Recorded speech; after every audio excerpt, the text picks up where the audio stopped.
Hello, welcome to my English class. আজকে আমরা class 3 যে উইংস পার্ট 1 আছে সেখান থেকে একটি প্যাসেজ পড়ব। তোমাদের বইয়ে 32 পেজের দেখো এই প্যাসেজটি আজকে পড়ব। তো চলো, তোমরা যারা ক্লাস 3 স্টুডেন্টস আছো চটপট জয়েন হয়ে নাও। চলো দেখো কি বলেছে, লেটস সি, চলো পড়ি। Rimjhim lives at a village in Bardhaman. হ্যাঁ, রিমঝিম হচ্ছে বর্ধমানের একটি গ্রামে বাস করত। This winter is very exciting for her. হ্যাঁ, দিস উইন্টার, উইন্টার মানে হচ্ছে শীতকাল। এই শীতকালটা হ্যাঁ তার কাছে খুব উত্তেজনাময় ছিল। কার কাছে? রিমঝিমের কাছে। She has come to visit the Alipur zoo. কেন উত্তেজনাপূর্ণ ছিল? কারণ সে হচ্ছে এই সময় মানে এই শীতের সময় সে আলিপুর জুয়ে বেড়াতে গিয়েছিল। This is her first visit. এটি তার প্রথম সেখানে যাওয়ার ছিল, মানে আলিপুরে সে এই আলিপুর জুয়ে সে এই প্রথমবার গেছে।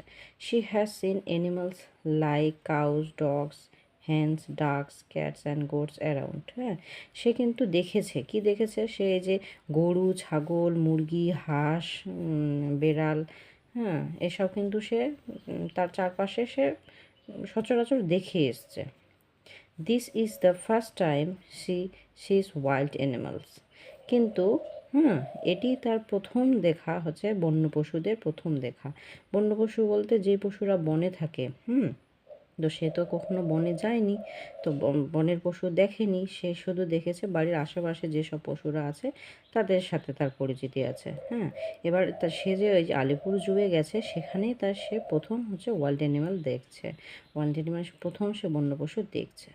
She sees the gorilla first. সে প্রথমে সেখানে গিয়ে গরিলাকে দেখতে পেল। It is a huge black animal with human like gestures. হ্যাঁ, গেস্টার মানে হচ্ছে অঙ্গভঙ্গি।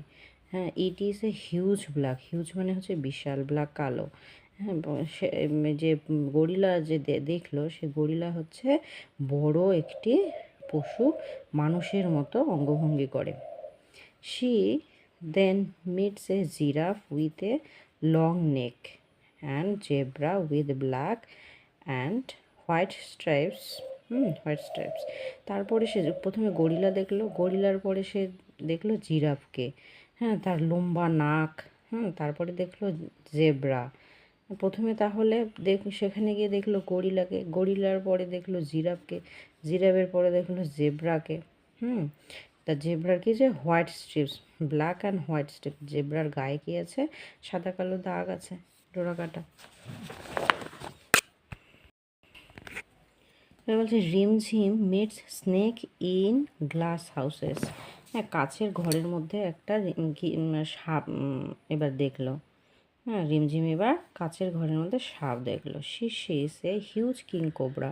সেখানে সে কি দেখলো? কিং কোবরাকে দেখলো। She also meets a variety of colourful birds. এরপরে সে দেখলো হচ্ছে বিভিন্ন রঙিন পাখিদের। She sees a black bear. তারপরে দেখলো কালো ভাল্লুক। She relates it with the picture of a white polar bear seen in the book. এই যে সে ভাল্লুককে দেখলো, যে কালো ভাল্লুক, সেটার সাথে সে সাদা ভাল্লুক যে বইয়ের মধ্যে পড়েছিল দেখেছিল তার সাথে তুলনা করতে শুরু করলো। After visiting the cases of fox, baboon, hyena and deer. এরপরে সে খাঁচার মধ্যে কি কি দেখলো? খেকশিয়াল দেখলো, বাবুন পাখি দেখলো, হায়না দেখলো, হরিণ দেখলো। Rimjhim finally meets the lion and the tiger. এরপরে কার সাথে কাদের দেখলো? সিংহ এবং বাঘকে। The lion has golden mane. হ্যাঁ, মেন মানে হচ্ছে কেশর। এই সিংহের যে সামনে যে চুলগুলো থাকে মুখের মধ্যে, এই যে গোল্ডেন কেশর, এগুলোকে বলা হয়েছে। The tiger has yellow and black strips. বাঘের গায়ে কি আছে? হলুদ এবং কালো ডোরাকাটা দাগ আছে। দে রোর লাউডলি। তারা হচ্ছে গর্জন করে, জোরে গর্জন করে। লাউডলি মানে খুব জোরে। Rimjhim is very happy with the visit. Rimjhim যে এই যে এত কিছু যে দেখলো সেখানে গিয়ে, তাতে সে খুব খুশি হয়েছে। সে রিটার্নস হোম বাই ট্রেন। এরপরে সে ট্রেনে করে বাড়ি ফিরে আসলো। এই গেল তোমাদের প্যাসেজটি। এরপরে দেখো বক্সে দেওয়া আছে the following word sound similar. এখানে যতগুলো ওয়ার্ড দেওয়া আছে সব ওয়ার্ডগুলি হচ্ছে উচ্চারণ একই, কিন্তু তার মিনিং আলাদা, তার অর্থ আলাদা। দেখো কী বলছে, জিইটি গেট মানে হলো পাওয়া, জিএটি গেট মানে হলো দরজা, কুইট মানে হলো কিছুটা, কুইট মানে হচ্ছে চুপচাপ, দুইটার স্পেলিং আলাদা। ঠিক আছে। কাম মানে আসা, এই কাম মানে হচ্ছে শান্ত, এই কাম হচ্ছে সিও এমই, আর এই কাম সিও এলএম কাম। কাফ মানে হলো বাছুর, আর এই কাফ মানে হলো কাশি। তোমরা এই বানানগুলো একটু ভালো করে দেখে পড়বে, হ্যাঁ। সি মানে দেখা, সি মানে সমুদ্র, রিচ মানে পৌঁছানো, রিচ মানে বড়লোক, মিট মানে পরিচয় করা, আর এই মিট মানে হলো মাংস। স্পেলিংগুলি আবারও বলছি, স্পেলিংগুলি ভালো করে পড়ে নেবে। উইক মানে সপ্তাহ, উইক মানে দুর্বল, দেয়ার মানে সেখানে, দেয়ার মানে তাদের, মেন মানে মানুষেরা, মেন মানে সিংহের কেশর, ফিল মানে অনুভব করা, ফিল মানে ভর্তি, হেয়ার মানে চুল, এই হেয়ার মানে হলো খরগোশ। এরপরে অ্যাক্টিভিটি আছে, তোমাদের পরের ভিডিওতে অ্যাক্টিভিটি নিয়ে আলোচনা করে দেবো।